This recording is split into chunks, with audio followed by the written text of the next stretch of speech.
Nick, thank you, and thank the entire SMWW staff for putting this Doc Talk on. I look forward to passing the mic to Adam later, talking about the agent world. But we got Joel Corry today, and Joel, I get excited about this Doc Talk. There's a great story there, kind of when you got started, and we'd like to start with your story, and then I got 100 questions, and we'll have another 100. So thanks for coming in today, Joel, and good to see you, my friend. Good to see you. Thanks for having me. Yeah, let's assume you went to high school and tell us the story.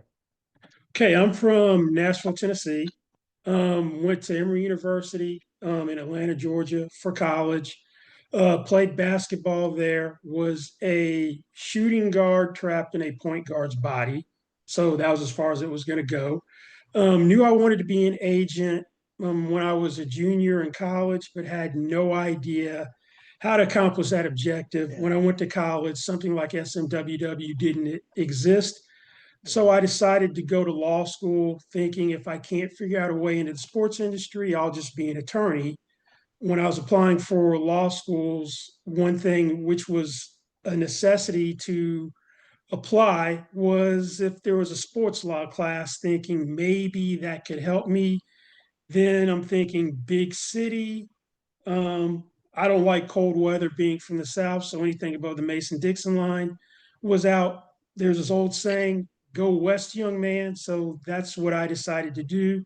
Went to UCLA for law school. My hunch was right because the sports law class I took second semester of my second year changed my life. In that class, I had a project negotiating the contract of a fictitious Dodgers baseball players for a salary arbitration.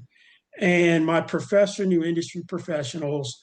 The Dodgers general counsel participated in the project from the other side, what he actually did for a living. So that was an intimidating process, knowing I was dealing with an actual trained sports negotiator. Yeah. I didn't think I knew what I was doing, but apparently I impressed my professor and Sam Fernandez, the Dodgers general counsel, enough that when someone called my professor looking for intern at a sports agency, and this person happened to have been a former colleague at a law firm of his wife, I got recommended for the position. I already had a paying summer associate's position at a law firm. So try telling my parents, guess what? I don't want to take my summer associate's job at a law firm. I want to work at an unpaid Mm. internship at a sports agency. Fortunately, my mom twisted my dad's arm, Good so job. they allowed that to happen. I was told coming in the internship had no potential for advancement beyond the summer. Yeah. Being a confident or naive, or I don't know what the right word is, 24-year-old, I figured if I work hard enough, I can change their mind by the end of the summer. Yeah. And that's actually what happened. By the end of Yeah. the summer, they asked me for my first semester of my last year of law school, do I want to stay on and work and get paid something coming in a couple of days a week? And of course I did. And during that semester, that led to an offer for full-time employment when I got out of law school. Now, the head of the firm, Leonard Amato, at the time represented Ronnie Lott and Hakeem Olajuwon. Yeah. And when I got out of school, he happened to sign Shaquille O'Neal. So I was exposed to a lot of things I wouldn't have been otherwise Yeah. because I was at an agency which had I had some high profile clients. Yeah. Now, since I played basketball, I'm thinking I'm probably going to be a basketball agent. But Leonard had other ideas for how he wanted to run the basketball department. And I'd been splitting time between basketball and football. Yeah. And his whole thing was I want to be highly selective. I want icons. I don't want to use Shaq Hakeem as a magnet for every client under the sun. That's great for Leonard, but that's not so good for Joel Yeah. because run of the mill first round pick is not someone he's interested in. And being so young, I needed him to close some of these guys. I got frustrated, gravitated more to football with Yeah. that. So I spent more time doing stuff with the head of the football department. We built up a football practice on Leonard's dime. And about 4 years later, had the most amicable split you'll ever have in the industry, where we took all the football clients with us, Leonard's blessing. He didn't want any ongoing financial obligation. The football clients formed our own company. We ended up sharing office space with Leonard for another 3, 4 Yeah. years. And Yeah. I served as a consultant for Leonard on select Shaquille matters, including Yeah. being his right-hand man, numbers cruncher, when Shaq left the Yeah. Orlando Magic for the Los Angeles Lakers. Now, with the football practice at its heyday, we had about 35 clients. Some of them included John Randle, who's in the Pro Football Hall of Fame. And for those of you Right. who remember him, he was basically Aaron Donald before Aaron Donald. Right. Eric Allen, who was just inducted in the Pro Football Hall of Yeah. Fame in August. The original Patrick Surtain Sr., who was a Pro Bowl cornerback, his son is the reigning NFL Defensive Player of the Year. And Steven Jackson, who's all-time leading rusher for the Rams franchise. It's not Eric Yeah. Yeah. Dickerson. It's not Marshall Faulk. And Right. a very prolific receiving duo from the late 90s, early 2000s, Jimmy Right. Smith and Keenan McCardle of the Jacksonville Jaguars. Yeah. That's a good story. Joe, we'll go back. Yeah, Steve Jackson, I taught he was my student at Oregon State. I got some age on you here, Joe, but I Mm. want to share. Let's back up. We'll start with the salary cap. In 1993, when I left college athletics and became a sports agent with Jerry Rice's agent, Jim Steiner, I really the salary cap just started. You remember the settlement and everything, and I remember Yeah, the agents were white talking. settlement for the antitrust Yeah, settlement, which yeah, but was, everybody said, "Oh, this is going to ruin the salaries and everything." Let's talk about salary cap and the impact it's had on most of the sports except baseball. But let's talk about the salary cap because I'm fascinated when you teach that course. We'll talk about the other courses you teach as well as certification. But let's focus on salary cap. What's your conversation about salary cap in the world of sports, if I may? well, I'm philosophically opposed to salary cap because it puts an artificial constraint on player salaries. Right, Now, right. in the NBA, it was needed because Yeah, back in the mid 80s, yeah, the yeah. NBA was on its deathbed. Right, Magic Johnson, Larry Bird right. probably saved the NBA. Yeah, Once yeah, upon a time, the NBA finals were shown on tape delay after yeah, the evening news. yeah, But yeah, I think in 83 or 84, David Stern, the yeah, commissioner, yeah, had decided to go to revenue sharing plan and the yeah. salary cap to help stabilize the league. It did Right, that league and created exceptions. It's a soft cap, so it's not, well, maybe that's kind of changed now with some things that we can talk about a little bit later. But if the cap was 25 million back then, you had exceptions where you could exceed the cap. And the major exception was what's known as the Larry Bird exception, because it was really thought of in his name to make sure right, the Celtics right. could keep him and he Yeah, wouldn't go anywhere else. That yeah, in its original form, that you could retain your own right, player and right, exceed the cap. There weren't salary maximums back right. then, but that was the original salary cap. Um, Yeah, Football put one in 1993 once you 93. had the white settlement, which Yeah, granted unrestricted free agency. right. Prior to that, you had this convoluted form of free agency called Yeah, Plan B free yeah, agency, right. where teams could Yeah, protect, I think, 37 to 40 players. yeah, The players who were unprotected were unwanted players, yeah, usually aging veterans. They would yeah, go out and drive up salaries. So they're making more than the stars. yeah, So the yeah. stars who had no ability to Right, leave right. would use those Yeah, contracts as comps in their future negotiations. right, The right. NFL salary cap was created a little bit differently. It's quote unquote in its original form was an extreme hard cap where if the salary cap is 50 million, you can't exceed 50 million. No loopholes, exceptions. Over time, there's been something a little bit different where the cash you spend and the cap are not the same. Starting with the 2011 CBA, teams had the ability to carry over unused cap room from one year to the next. So, what's called your adjusted salary cap is what a team works with. Right now, in the NFL, the salary cap is 279.2 million, Yeah, but that's not what each team has yeah, yeah. because you have the ability to carry over unused cap room Right. from one year to the next. The So, 49ers have the largest Right. adjusted salary cap Yeah. at right about 340 million because they carried over Yeah. cap room from the 2024 league year. The Buffalo Bills have the lowest. It's Right. about 274 million, which is below the league-wide Yeah. cap. And that's because incentives are considered likely to be earned and not likely to be earned. And when you don't have a ton of carryover room from the year before, and you have not likely to be earned incentives Right. that are achieved that need to be accounted for, and you don't have enough likely to Right. be earned incentives which weren't met to offset the difference at a year in reconciliation, you use cap room. So there's a huge disparity of 55 million in terms of workable cap space for the 49ers Right. versus workable cap space for the Yeah. Bills.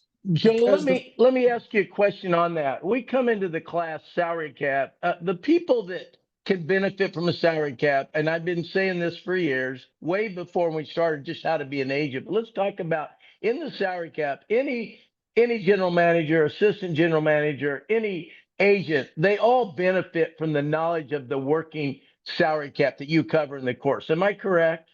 Yes, anyone who is thinking about being an agent, working for a front Yeah. office, this type of class which would benefit them, Yeah. whether it's football, Yeah. basketball, baseball, although Right. baseball is a little different because there is Right. no salary cap.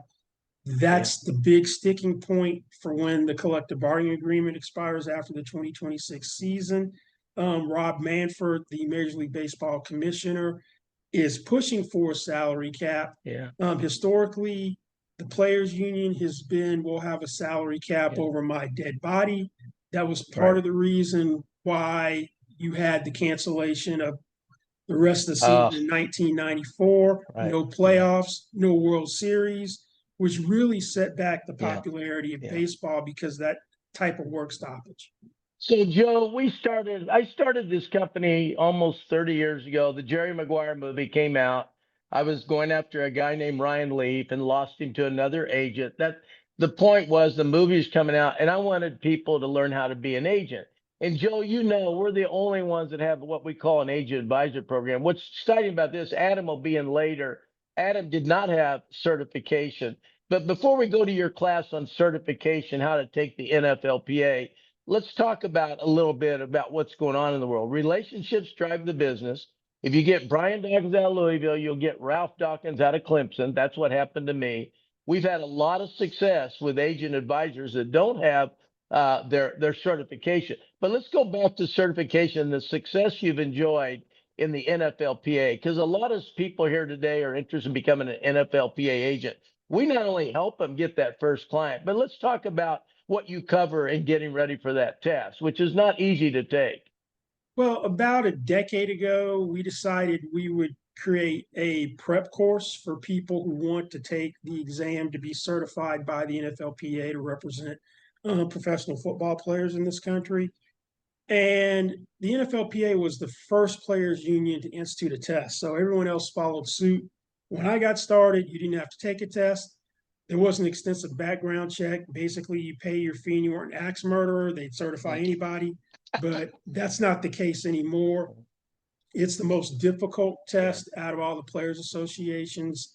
And it's a 60 question, 3 hour multiple choice test.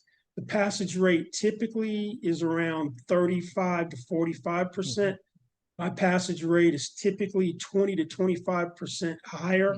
Um, it's if you've taken any of the other SMWW courses, it's not like any of those. It's not an open discussion for the weekly Zooms. It's Right. basically here are questions which will be harder than what you're going to get on the test to help prepare you to pass the test. I Right. go to a lot of time to create cheat Yeah. sheets since it's Yeah. open book that you can take Yeah. in to the test and use. We Yeah. go over different aspects of material that's going to Yeah. be covered. The first 7 weeks of the course, week 8 is a practice test. And Yeah. anytime you have any questions or anything, Yeah. I'm accessible primarily by Right. email. Yeah. So it's up to the students if they have questions either during the weekly sessions. It's supposed to be an hour session, but I don't put a strict time limit on it. It takes Yeah, as long until we yeah, can get through the material. So sometimes yeah, sessions go an hour and a half, hour and 45 minutes. The last week for the practice test, because the practice test is anywhere from 30 to 40 questions, yeah, we got to go 2 sessions. We're not going to do them all in one yeah, night. My idea with the course and the questions is kind of like what the late Bobby Knight used to say about his basketball team, that practice should be harder than the actual game. If you can handle the practices, the game should come easy. So that's kind of the philosophy in terms of making the questions in my class harder than the actual test. And over time, I've gotten intel from students on what questions are on the test and what aren't. So to the extent that I know a question has been on the test in the past, I right, make a point of highlighting that to the students. So if that type of question comes right, up, they know that they've already been exposed to, and it should be one they right. should be able to answer. So, Joe, I want everybody that has a question to type it in or raise their hand. Nick will come to you. I can't wait for Adam to come in and talk about being an agent advisor when he's not certified. We have so many success stories, alums that take your program, pass the test, and go out and are successful agents. Joe, I want to talk about the changing landscape with NIL. I've jokingly said I used to talk to only seniors. Very seldom when I talk to an underclassman. I've been telling the future agent, you almost have to have a high school NIL relationship transfer portal. Your comment on that relationship building with the revolution going on in college landscape right now. What's your comment? Yeah, it's really changed it more for football than any other sport since you Yeah, can declare for the draft out of high school. For baseball and hockey, and the NBA has been one and done for 20 years. You yeah, were already going to talk to people who were in high school and or their parents because they're minors in high school in those sports. But in football, 3 years have to have elapsed from your high school graduation right, to be eligible right, for the draft. So pre NIL, you weren't talking to anyone. Maybe if you saw someone that you knew was going to come out as yeah, a junior after 3 years, you would start talking to them as a yeah, sophomore, and you would yeah, wait for seniors until yeah, after the draft when they were juniors to yeah, really develop relationships. Now with NIL, the whole point is if I can get in early and I can be the one helping them, since NIL has changed from even yeah, what its original form was, which was strict name, image, and right, likeness marketing, to now the revenue share settlement that is basically helping kids yeah, decide where I'm going to go to school. And then the transfer portal, since the whole eligibility, since the whole ability to leave has been loosened up to where you yeah, don't have to sit out for a yeah, year, that right, somebody is helping them navigate the transfer portal and right, leveraging one school versus the other. yeah, So, particularly more so yeah, football and other sports, you want to be the one who is helping the parent and the player. And if you do a yeah, good job in that case, then yeah, hopefully you'll be in the position to represent them once their professional right, career starts. But sometimes you can make a mistake in terms of which yeah, player you pick. First year of NIL, Chris Cabot, Lee Steinberg thought they had the right Oklahoma quarterback. The preseason Heisman Trophy favorite, Spencer Rattler, was the horse they bet on, but Caleb Williams, by 2/3 of the season, had yeah, replaced him as a starting quarterback. yeah, Spencer Rattler transferred to South Carolina. He's now the starting quarterback of the Saints, but he ended up being a fifth-round pick. Whereas Caleb Williams, although he transferred to USC from right, Oklahoma when Lincoln Riley left, yeah. was first pick in the draft. So, Joe, let's talk about the upper management in the NFL, and then we'll talk about college football. We'll take questions, so start getting your questions ready. But, Joe, back to when I was at Missouri, I'm going back this weekend for the Mizzou Alabama game, and I was assistant AD, academics and compliance, back in 1980. The assistant strength coach was a young man named Russ Ball. Today, Russ Ball is executive vice president of the Green Bay Packers in charge of salary cap. Talk about the evolution of the salary cap operations and how many possible personnel are in a salary cap division of any NFL team, and it could be college sooner than later. Your comments on opportunities in the administrative side of knowing the salary cap. Yeah, when the NFL implemented a salary cap, one of the things they did was try to pick the brain of NBA executives, since that was the only league for salary cap. And you had someone like Russ Ball, who was at one time the strength and conditioning coach with the Chiefs, and then worked his way into salary cap management, negotiating contracts, went to the Packers to replace Andrew Brandt when I think Ted Thompson took over up there. But back then, it was teams didn't really know how to manage the cap the first couple of years. You had someone internally who took over who may not have the necessary background, but over time, you've got people who come from primarily not a playing background, but maybe a scouting background, financial world, who come to work in the salary cap management, player contract negotiation department for teams. It used to be just one person. Now you have at least two people working, doing that stuff for every team, and an analytics department, which for a lot of teams, which bleeds over into multiple areas. It can be analytics for contracts. It can be analytics for in-game situations as well.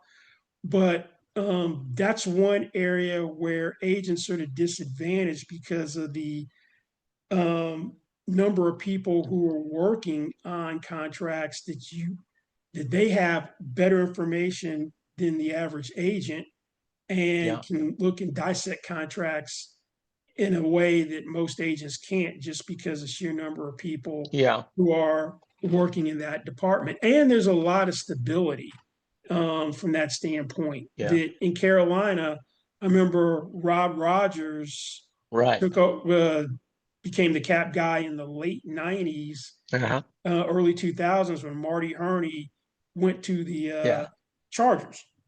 And he survived multiple head coaches. And only left when Rob Rivera became the decision maker with the Commanders.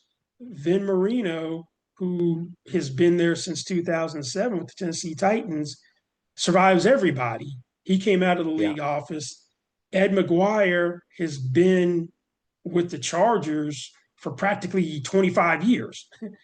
And he came out of the league office as well. You know, Joe, we're gonna take Willie's got a question, man. My last question before we go to Willie. I think about what we do, and tell us what you do besides teach for SMWW. You've got quite a gig going on. What else do you do, Joe? I write a regular column for CBSSports.com, which I've been doing for over a decade, called An Agent's Take on NFL salaries and contract matters and the salary cap. That's 1 to 2 times a week. I do consulting for some agents, and I serve as an expert witness litigation consultant in sports-related lawsuits. You know, Joe, and we'll bring Willie in, but I want to add one more thing. Adam, the concept when you teach the agent course, we get people from outside the world that never knew how to be an agent. We get them comfortable. You make them comfortable with your expertise and experience. I have my Sunday chat. I give them all my 30+ years experience. Adam, who's had tremendous experience and also does a weekly chat for our agent advisors. I'm proud of the fact that you can learn to be an agent by starting out with us. You know, particularly you take your athlete management course, and then you turn around and take salary cap, and then of course earned shots and analytics. Talk just a little bit before I go to Willie. The idea you said before, SMW wasn't here before. I'm proud of this, but we really offer people an opportunity all over the world. They don't have to go back to college. They don't have to get a doctorate. They just need to get comfortable, and we have quality people all over the world. Just talk a little bit about how much fun you have in your course, and I'll go to Willie. Yeah, the courses, excluding the prep course, are interactive, where we'll take the athlete management course in particular, since that's the one that's going on right now. The next one starts, I think, November 3rd, and that one runs every 8 weeks throughout the year. The salary cap course, the next one starts October 20th. That's on Mondays at 5 p.m. Pacific time. But with the salary cap course, it's a chance for you to pick my brain based on my years of experience being an agent. And then if there's anything topical in the sports business world you want to discuss, that's fair game as well. I Yeah. allow everyone in the chats an opportunity to ask a question. Those sessions are only as good as the questions you have. So I get frustrated if someone's like, I have a question. I'm like, well, you got to have some question, whether it's from readings or something that came up. But, Yeah. and then sometimes a student will make a comment where it takes the conversation in a whole different direction. Yeah. So those things from one course to the next can be a little bit different, although the readings are the Yeah. same, just based on what the students Yeah. want to discuss. I agree. No, I agree. Let's go to Willie with your introduction and question or comment for Joe. Willie, come in. Okay, I'm Wooly Fowler. I'm from Champaign, Illinois. I had you in the NFL prep course. No, I I never thought it heard was of you. I don't remember you at all. I thought it was a great course, and I highly recommend to everyone to take that class. It was an excellent class. I think you're Yeah. absolutely brilliant in that class, and I told you Thank that. you. I thought you were brilliant. And that's coming from someone who taught classes at NIU, Illinois, and at Parkland College for 30 years. I thought you That's were cool. brilliant in that class, and it's a Appreciate great that. class. Thank you, Highly Willie. recommend it. And I'm also in your salary cap class, so I look Okay. forward to hearing more of your brilliance on Yeah. October 20th. My Okay. Looking question forward is to it. my question is a quick two-part question. The first part of the question is, what's your fondest memory as you look back on your career, um, and any regrets? And then the second part is related to the recent announcement by the Big Ten today that they're considering getting funding from private equity to help Great close the question, gap Willie. with the. Okay. I'm sorry. Great question. I love both of them. Yeah, Oh, the okay. private Cool. equity end of things in terms of helping fund the NIL stuff. So I'll Um, I'll mute my mic and listen. okay. Thanks, buddy. Well, first one, I'll go with most fun I ever had on a contract negotiation. And that was John Randle's when his second contract expired and the Vikings made him a transition player. The way we played that was good cop, bad cop.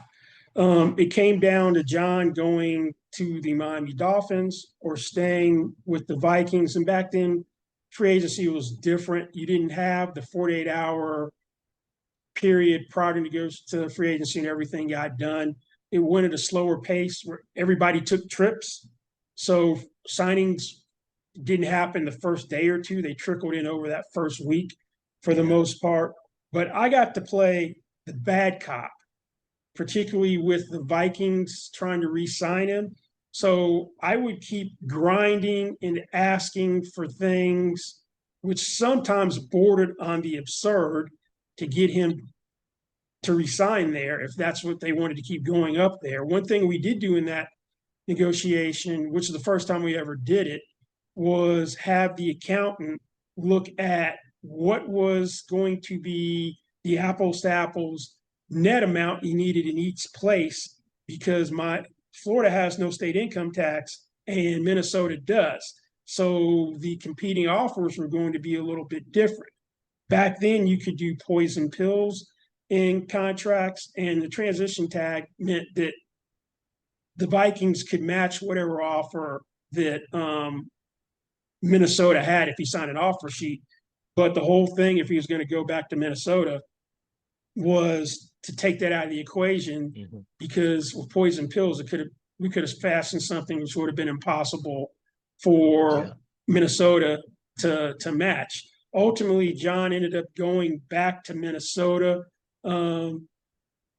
And I was the one who kept grinding and grinding. And then my partner would come in and smooth everything over with Jeff Diamond, who was the I love team negotiator and president at the time.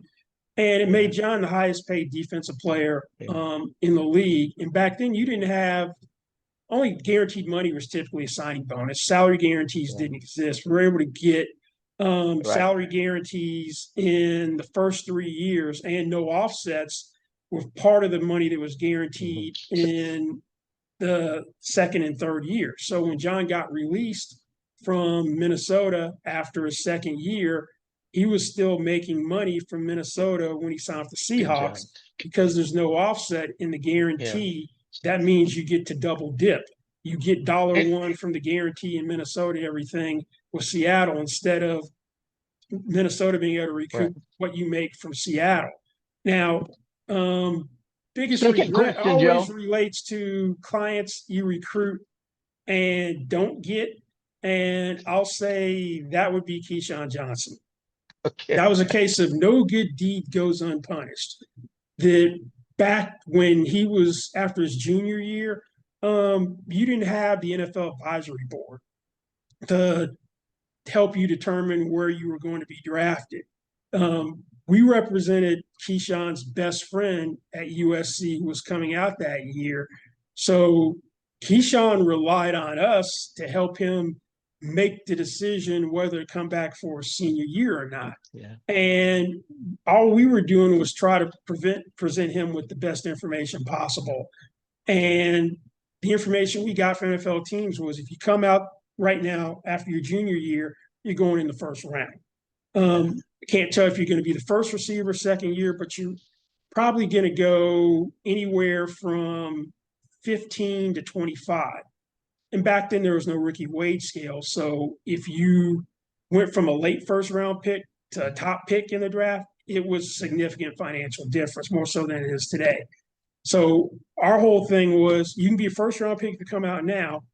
If you want to try to go much higher, then go back to school. If you want to try to win a Rose Bowl, go back to school. If you think you can win a Heisman, go back to school. So we gave him the information to help him make the best decision possible. Instead of saying your first round pick come out, sign with us, he went back to school. Keyshawn did something unconventional at that point. He decided I want to go with someone who doesn't have a lot of clients. And that was our window of opportunity going awry because we had too many clients for him.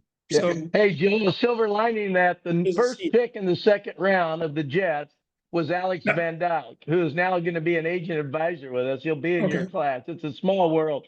Let's go. We're going to go to Raheel. Oh, I didn't get to the last part about the equity. That's Okay. interesting because teams are please buying go ahead. into it. And then we'll go to Raheel. Go ahead. Thank Are you, buying Joe. are doing that for NFL clubs, but now you're going to see that colleges with Unbelievable. NIL. So that's going to give the ones who are able to do the schools and conferences able to do that a bigger competitive advantage than some schools already have. Yeah. So I'm curious to see where that goes in the next 5 years.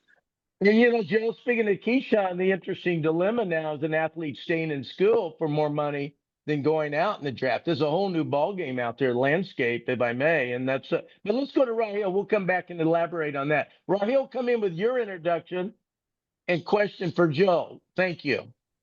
Hey, how's it going, everyone? I'm Raheel Desai. I'm a student at Michigan State studying finance and minoring in sports business management.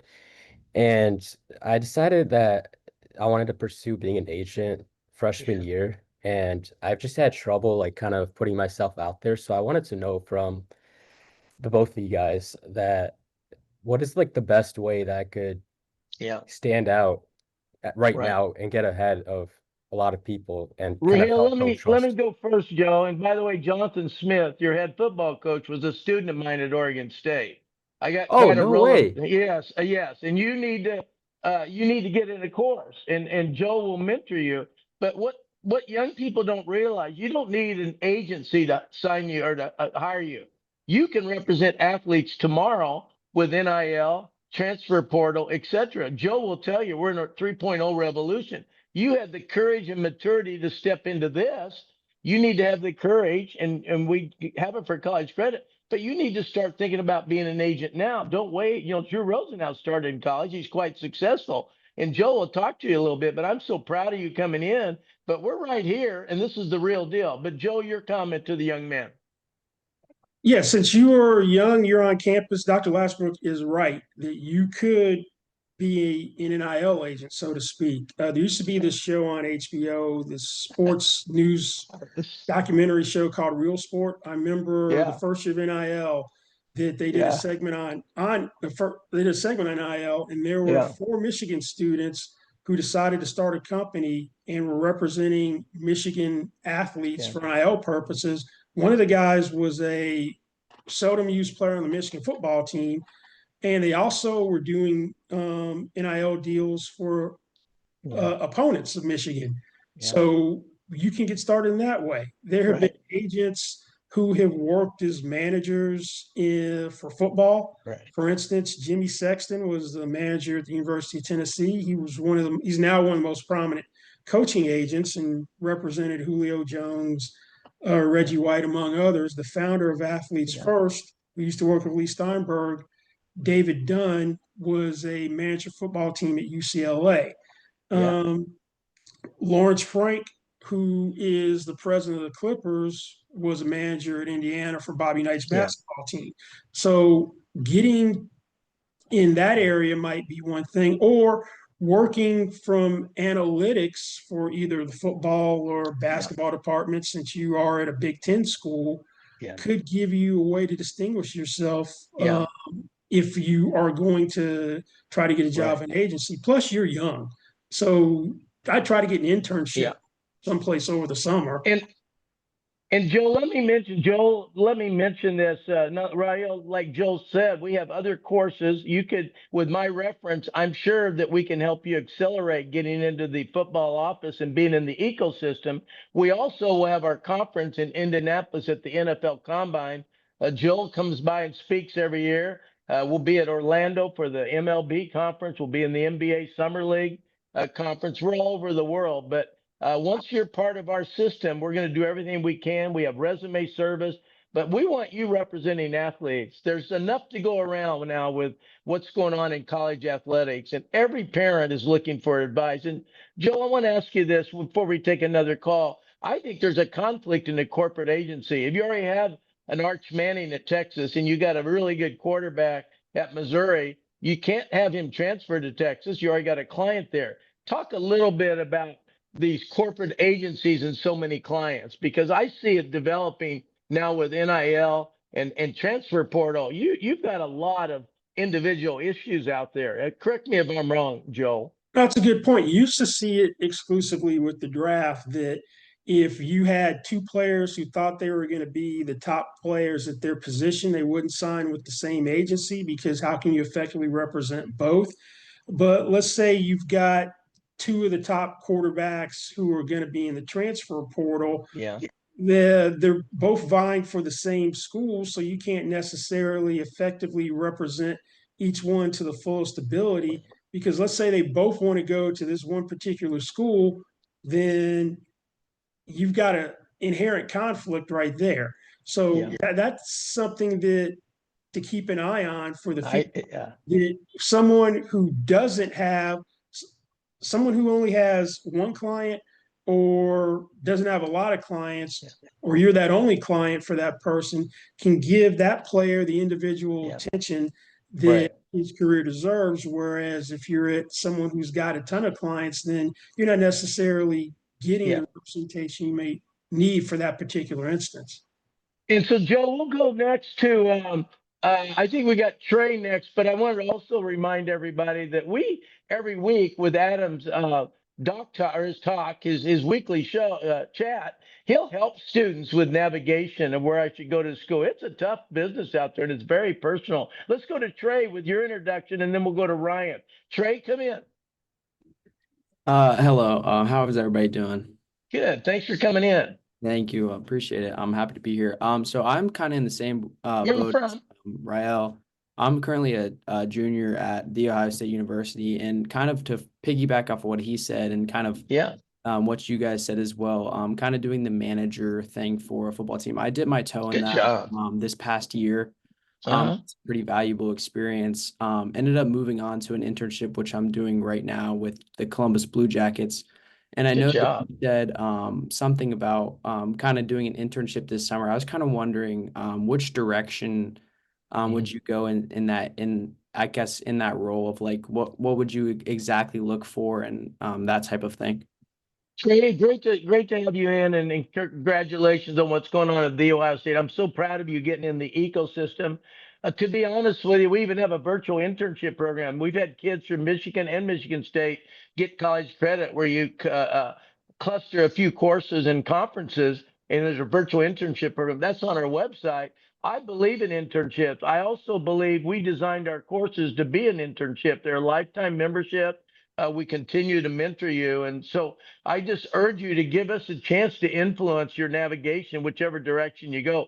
The other secret sauce that we have, and I take a lot of pride in this, all of our instructors, including Joel, who has a law degree, but our instructors are individual leaders in sports. They're former GMs of the baseball, of the Dodgers or the Blue Jackets or whatever. And my point is that we have a lot of incredible expertise in the room, and we can also get you for college credits. I'm so proud of you coming in, and we would love to help you with those internships. And if you come into a course, I do a Sunday chat. I have 30, 40 people all over the world, and it's a new world that's in there. Let's go to Ryan. Ryan has a question about contracts in college, Joe. Ryan, come in.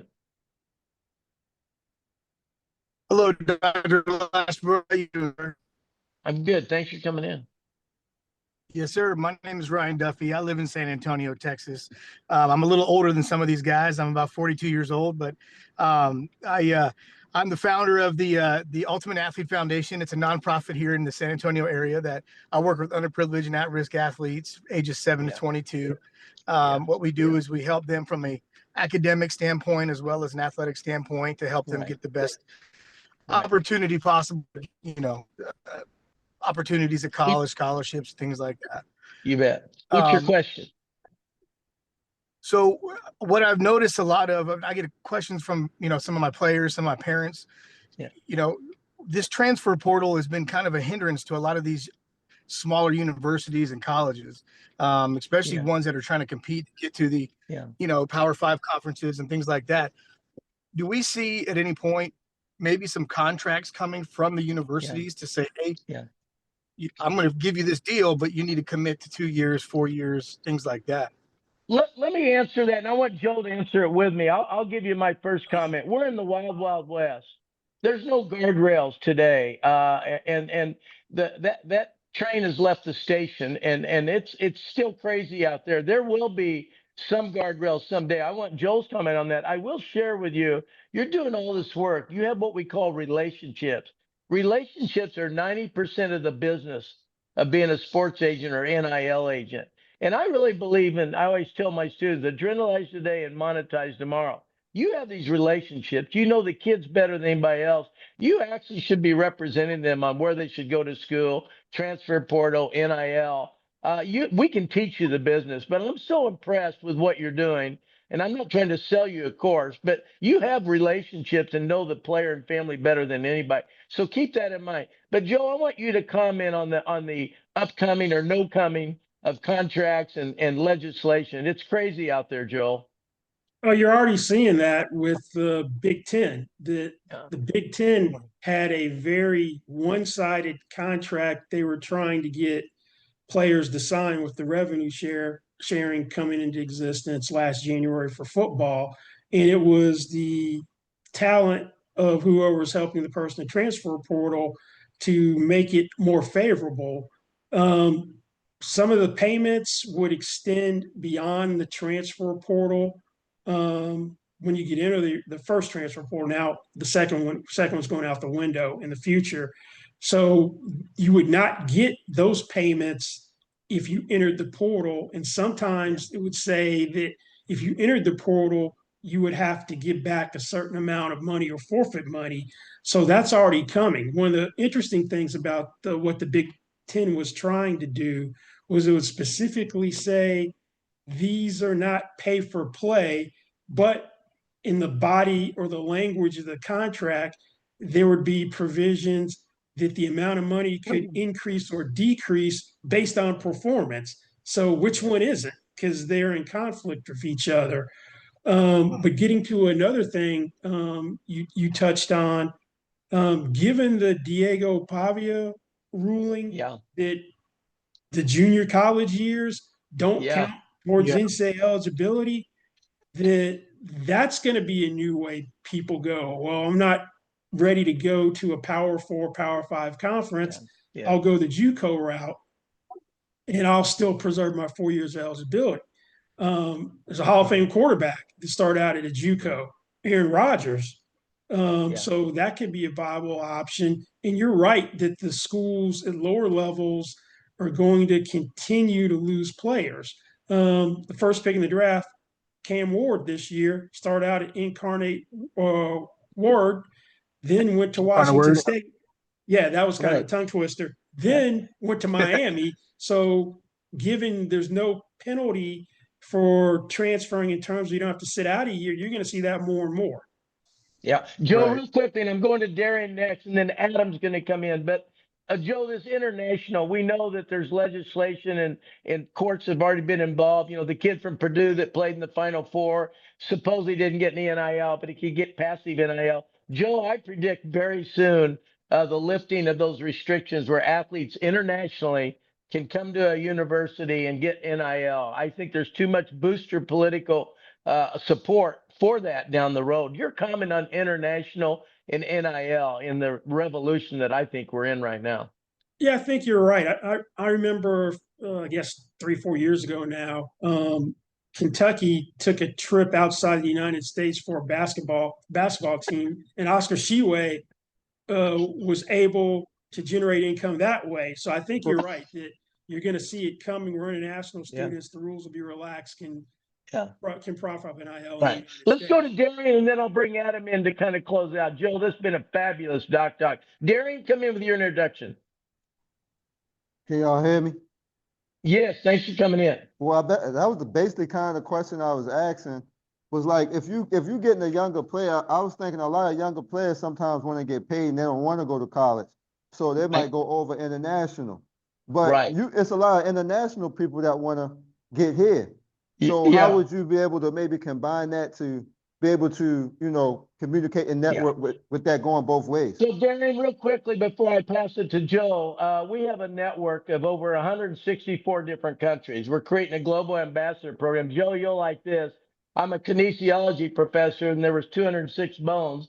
Nick and I, our goal is 206 Olympic countries. That's how many there are.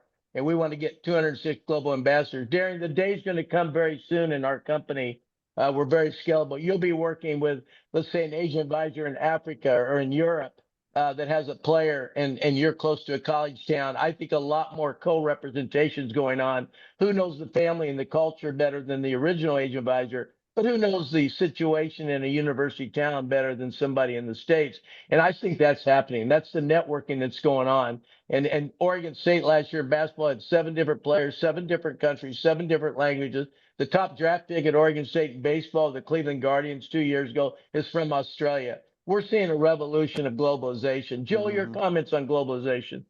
Well, you don't necessarily have to go overseas because you can now profit in a lot of states in high school. Texas recently has allowed high school athletes to profit off a name, image, and likeness. So you won't see a Quinn Ewers type situation where it forgoes the senior year of eligibility and goes to Ohio State, makes estimated 6 to 7 figures, enters the transfer portal, immediately comes back to Texas. What you're talking about, I would presume, would be more basketball than anything else. And now they're allowing some kids who have been professionals overseas in countries to come over and play in the United States. There's a kid in North Carolina who's been a professional who has been who's now going to be playing for them this year. And that's kind of a first.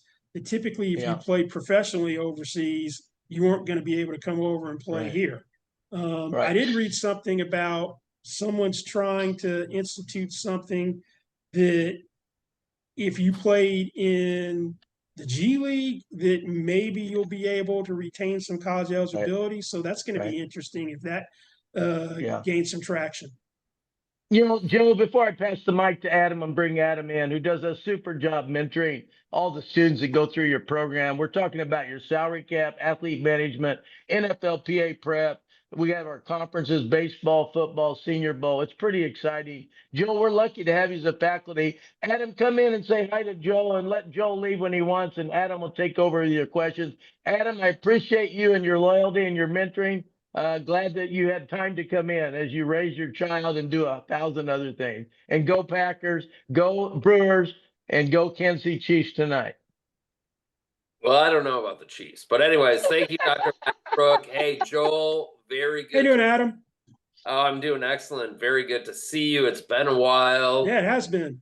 A little brief background on myself. I believe I started with the company about 11 years ago now, this past September. So I've known Joel for a long time, met him several times. I started with the athlete management course.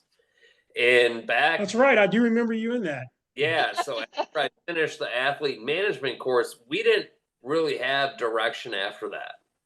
And then we formed the agent advisor program because after the very first year of taking athlete management, I got a player into Cowboys rookie camp out of Texas A&M.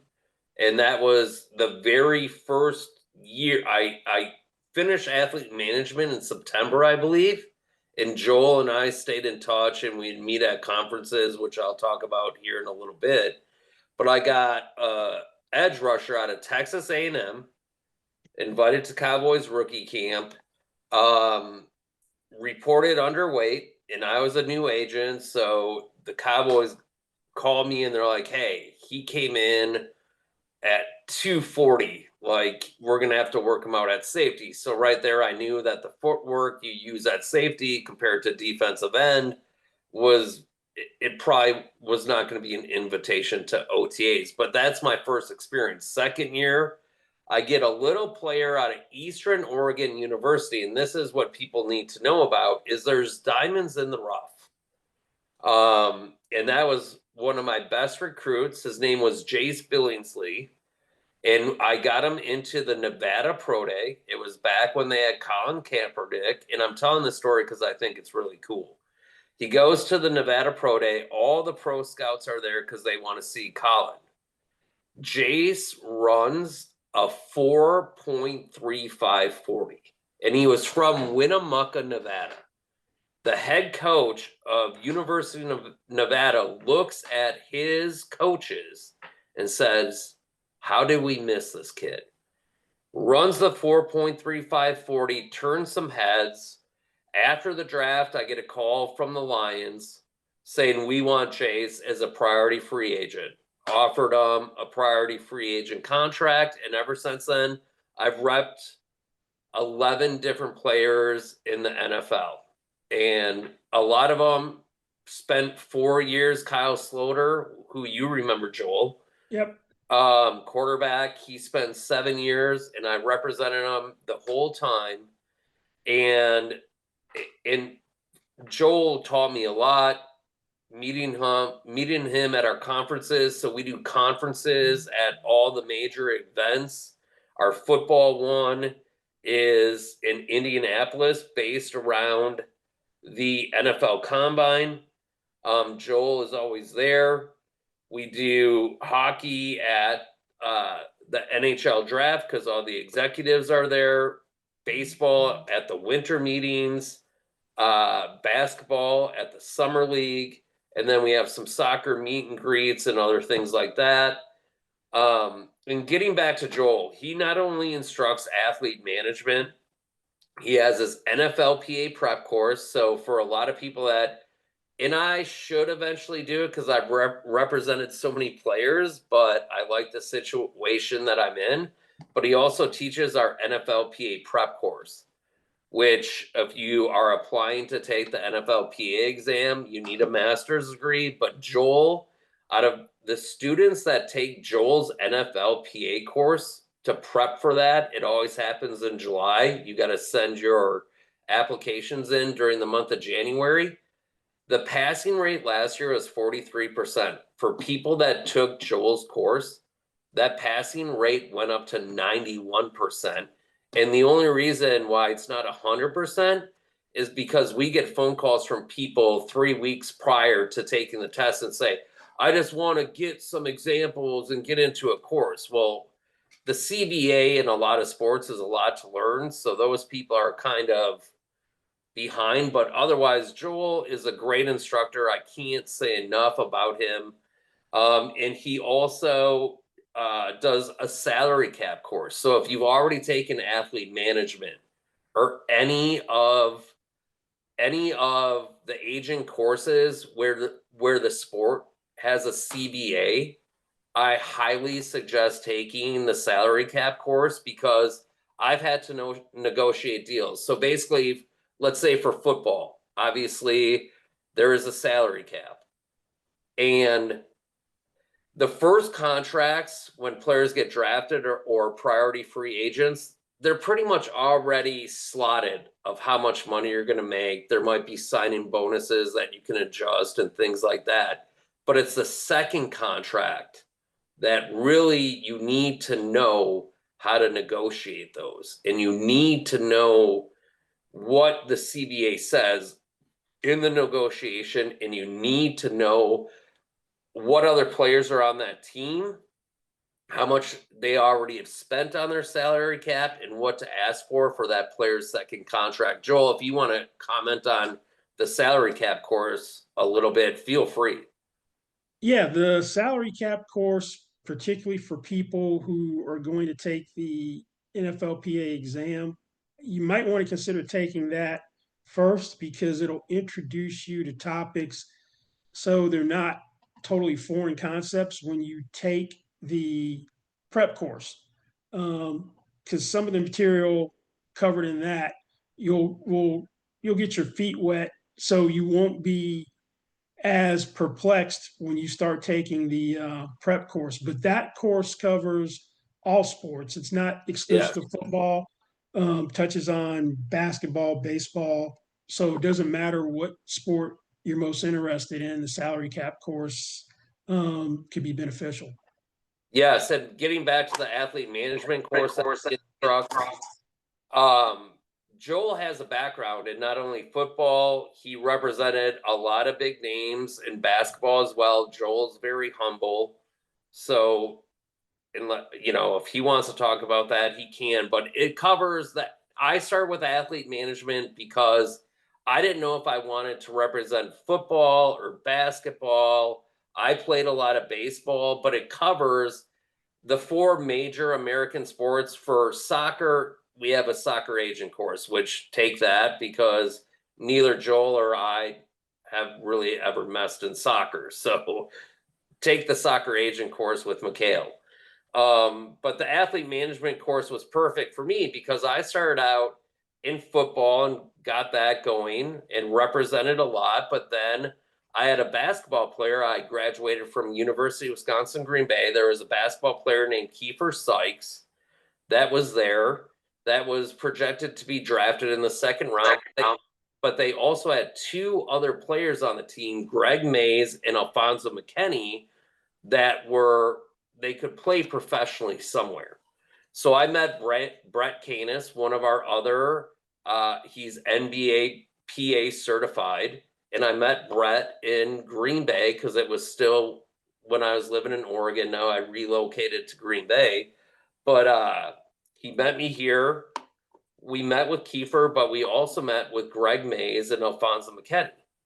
And Alfonso ended up signing with us, part of the SMWW agency. We brought him to exposure camps in Las Vegas. He got offered 2 contracts over in Europe to play. We decided on Luxembourg because he would be the only American. He averaged a double-double over there. Brought him back, went down to Mexico, played in their highest league and helped them win a championship.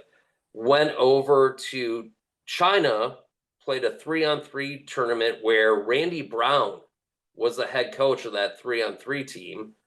They won the gold medal. So Randy Brown was in contact with me and wanted Al to try out for the Windy City Bulls, their G League team. Al played in the G League for 2 years and then got an NBA contract with the Lakers and actually has a championship ring. So for people that don't know exactly what sport they might want to represent, the athlete management course is perfect. But if you know your past is in baseball or hockey, we also have individual courses for specific sports when it comes to agent courses. And the cool thing is, just like what I do, is after you complete any of the agent courses, we have the agent advisor program. So after you graduate, I host a Zoom call every Wednesday night at 4:30 p.m. Central Time because, like Lynn mentioned, I have a 9-year-old daughter that I'm trying to raise. So right now I'm trying to cook dinner and do homework and going back and forth. But the cool thing about that program is as soon as you graduate from any of our agent courses, you can join that program, and I host those meetings on Wednesday nights, and we guide you on who is a prospect, who is not a prospect. And we get lists from certain people, especially in football. We know all the guys that scout for the NFLPA Bowl, the East-West Shrine Game, the Senior Bowl. They give us their list, and we send those out to the agent advisors to start recruiting players and hopefully get them signed to the agency. So right now, a lot of our agent advisors have a list, and they've been sending out marketing materials to players. They've been sending, making phone calls, seeing who else is going to help in the decision-making process. Because Joel probably knows this back from his days of being an agent, that once the season starts, a lot of coaches don't want you contacting the players. I had a coach tell me, Adam, I like you a lot, but if I find out you're contacting my players during the season, I'll make sure they don't sign with you. So that's why you want to know who else is involved in the decision-making so you can be in touch with them, because they will relay like, hey, Adam's called again, checked up. He watched your game. He knew all your stats. So it's just a great program in general, the agent advisor program, because you can start getting a return on your investment into the course right away. And we help you make sure you're recruiting the right players.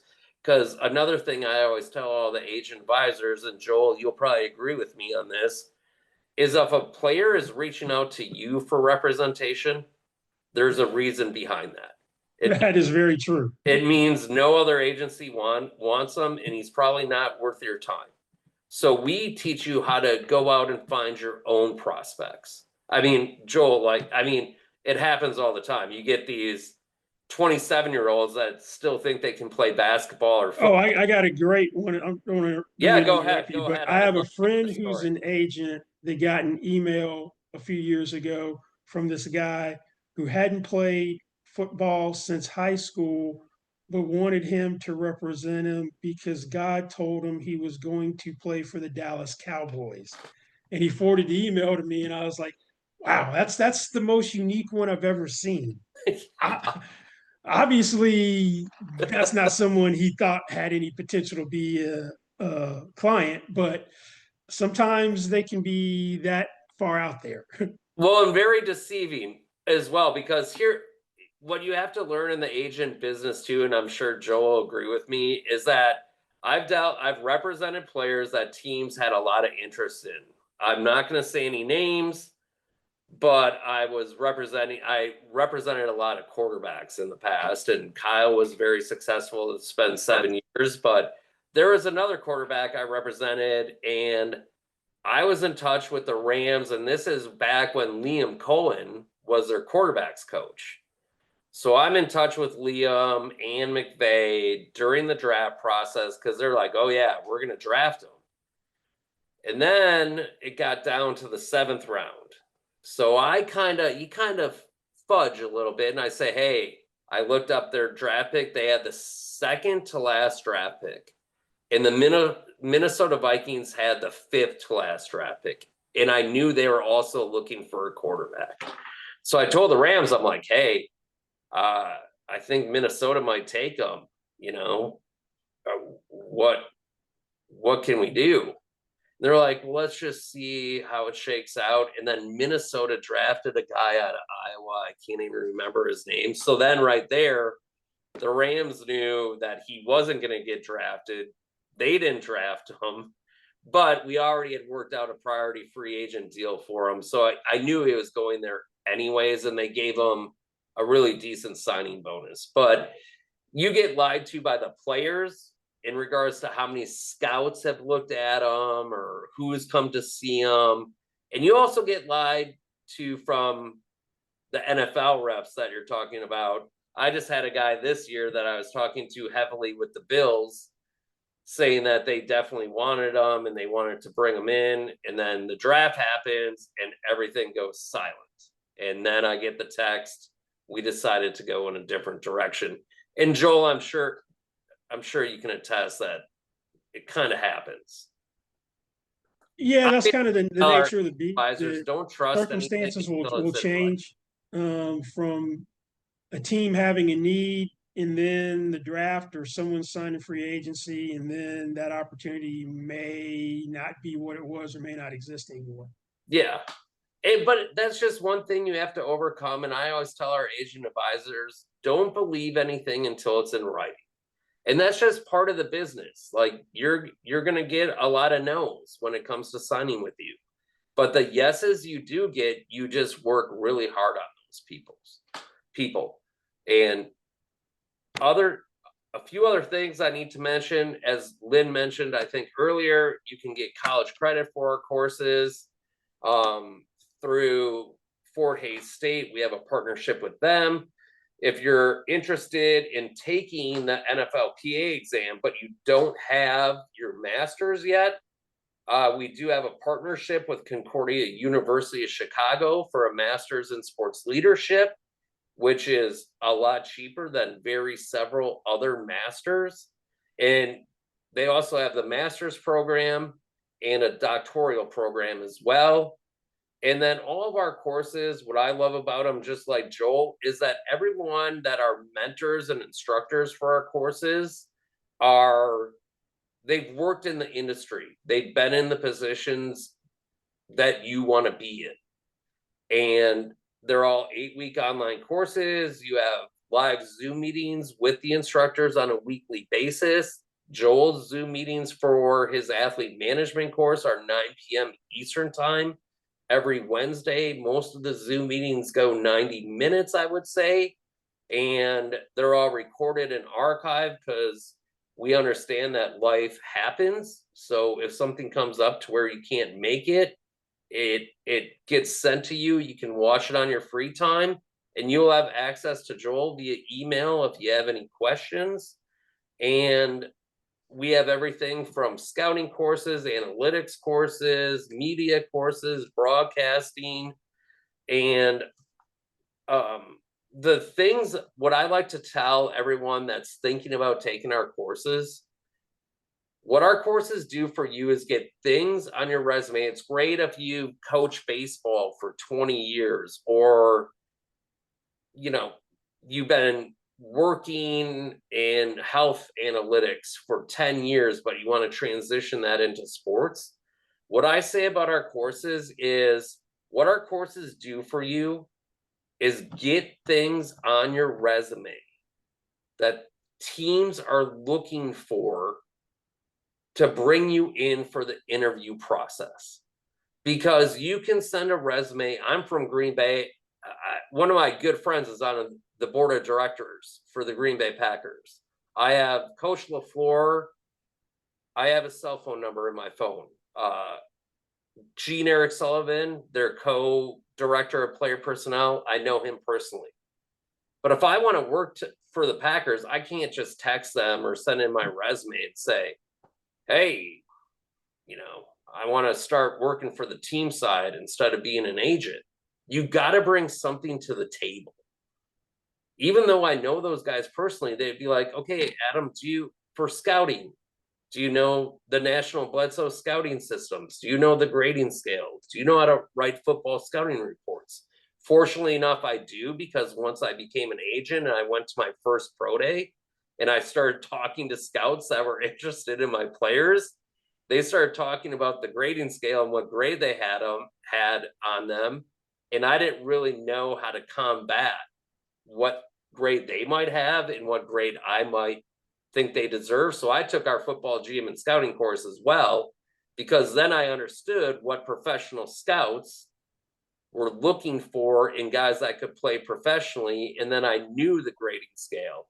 So with my players as an agent, I could put my own grade on them. And when I go to pro days and talk to scouts, they'd be like, well, I have a 4.5 on them, or, whatever number. And and I could fight back and say, well, I have this grade on them because of these reasons. So I think that's another smart idea of once you go through any of the agent courses, once you find out the sport that you have the most connections in, take the GM and scouting courses.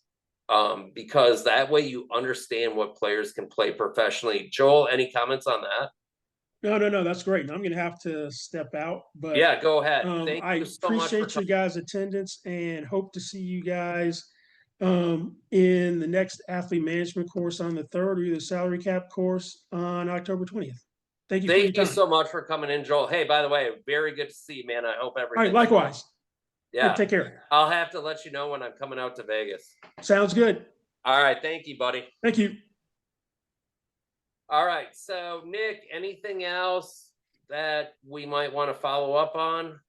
Yeah, I mean, you mentioned about like the CUC Masters program. I mean, Yes. you know, you mentioned like you need a master's degree to be an NFLPA agent. So what better way with something that's a third of the price, and you can do it in about a year, depending on how many classes you want to take at once. But you know, it's structured in a way that you can be able to do it from the comfort of your own home. And you know, you obviously need a bachelor's degree and all that stuff. But all this kind of stuff that we informing you guys on is to help you get into your passion, get into your career, because we know it can be, you know, overwhelming at times, right? You know, coming from someone who may not necessarily know or had a dad that worked in the NFL and all of that, but that's kind of what the company is about and that sort of thing. It looks like we have a company from Ryan. Yeah, I was just gonna quick say before we take questions, just really quick. Yeah, I never thought. I grew up in Green Bay, Wisconsin. I moved out to Oregon. For 21 years, I started out owning bars, and then I met Dr. Lashbrook, and that's how I got involved with SMW. And then that's how I've represented 11 different players in the NFL. But going back to a little kid in Green Bay, Wisconsin, I would have never thought I would have had Coach Matt LaFleur's cell phone number in my phone. So the courses do work. It's just how much you put into them and how much you put in afterwards. And we have after you complete the courses, we have resume services to gear your career towards a resume in the sport you want to work in.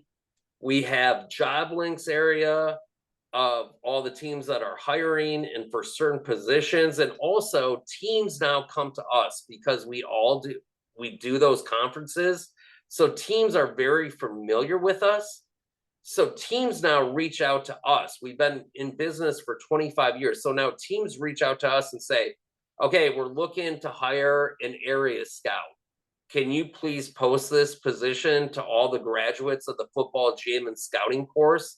And then our graduates get the first chance to send in their resumes and go through the interview process for that position before it goes to anyone else. So, I mean, no other university or college does that for you. So I think we do a ton even after you graduate from the courses. But let's go ahead with questions. I got about maybe 5-10 minutes, Nick. Ryan? Yes, sir. Excuse me. Thank you. Thanks for taking my question. I appreciate it. So I'm actually planning on dropping the ball on my NFLPA application in January. Okay. I already meet the requirements. I just got to get the process done. I never knew you guys offered a NFLPA prep test or prep course for the test. How long is that course? It's 8 weeks, just like all the others. Our first one, the cool thing about the prep course, we have one that starts in May that you can take, and it's kind of like a warm-up, even though the test doesn't until July. But if you register for the May course, you get an automatic re-enrollment into the course that leads right up to the exam. So it's like you can take the May course just as a warm-up, but the next course that leads up to the exam is because we have to wait until any CBA adjustments happen in the NFL, and Joel's aware of those.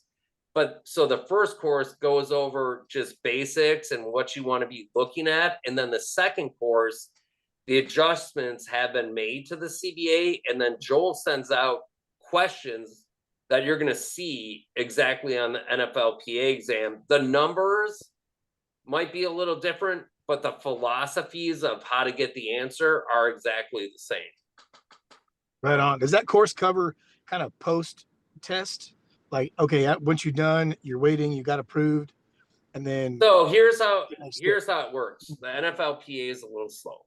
So what happens is you take the test at the third week in July, and then you don't even get your results, whether you passed or not, until mid-September. And then that's when you'll find out whether you passed or not. If you passed, then you're NFLPA certified. If you've taken our athlete management course, the cool thing is, if you've taken the athlete management course, you can start recruiting players while you're waiting for that process. And then the NFLPA, once they say you passed, they don't give you any other direction. They're not going to they're not going to send you any prospects or anything. But if you're part of our agent advisor program, we can then send you prospects so you can start recruiting right away. Because most recruiting, the thing that sucks, well, I shouldn't say sucks, sorry, but by the time you get your results of the NFLPA exam, we start recruiting as agent advisors back during spring football. So we've been sending out marketing materials since April. So by the time you find out you passed in mid-September, a lot of the players that you might want to go after have already been contacted by several different agents. Yeah. Okay. So it's like, how do you get in? Where if you join our take athlete management, take our agent advisor program, you can start recruiting those players. And then once you find out you're NFLPA satisfied or certified, you can say, hey, I'm full. Well, you wouldn't say this to players. I'll teach you about that in the agent advisor meetings. But you can say, now I can put my name on the contract. And if you want to stay with us as an agency, your 40% commission split goes up to 70% once you're certified in any sport. And I would still use us to kind of start out, because at least we can give you prospects of who to go after, because otherwise they just leave you kind of out there in the dark and you don't know who's a prospect and who's not. So great question. Thank you for answering. I appreciate it. Yeah, no problem.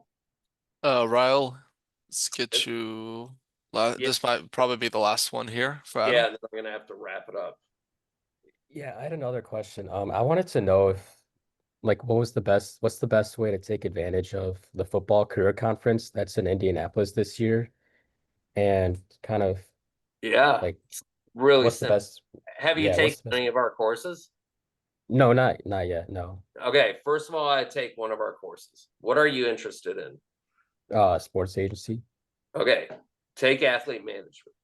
Okay. Make sure you take the November 3rd start date. That way, you're done with it by the time the career conference happens at the NFL Combine. So that way, you're done with the course. Join the agent advisor program. That way, you get business cards. In the agent advisor program, we build you a website. You get business cards. You get gear, like kind of like what I'm wearing. I'm wearing a Nike pullover right now that says Sports Management Worldwide. And then when you go to the NFL conference, all you got to do is hang out in the JW Marriott lobby. There's a bar in that lobby. And I've talked to Bill Belichick down there. I have talked to Brian Gutekunst down there. I have talked to so many different people in network, and I just hand out business cards. I'm like, hey, just to let you know here, take my name, number. I might be sending you some players that I'm looking at representing. And what you have to realize is that all those guys, they're just normal human beings. They're just hanging out. They're having a drink. They've had a long day, but they just hang out, and you can network so much. The company is really good friends with Adam Schefter. So he's usually with our group at the conference. So he'll come over and hang out, and then he brings people over and introduces you to the people he knows. So I would say get a course done before you would attend that, because it will be way more beneficial to be able to pass out Sports Management Worldwide business cards while you're at that conference, wearing some of our gear and you're shaking hands. I mean, it's everything from, I mean, I met Shad Khan there, the owner of the Jacksonville Jaguars, and we had a 5-minute conversation, and then I talked to his son, who is running football operations, for about 20 minutes. You know what I mean? So you're talking to people that you never thought you'd be able to talk to, and you're passing out business cards.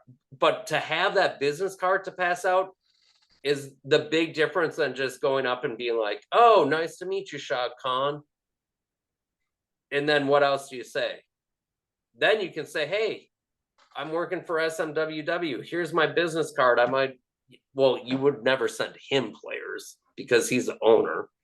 You send that to the scouts and GMs, but it's just it's a nice way to network. And the more you can network in the agency world, the better off you'll be. Because right now in this cell phone, I have contacts to every 32 NFL teams, whether it's GMs, assistant GMs, coaches, or scouts.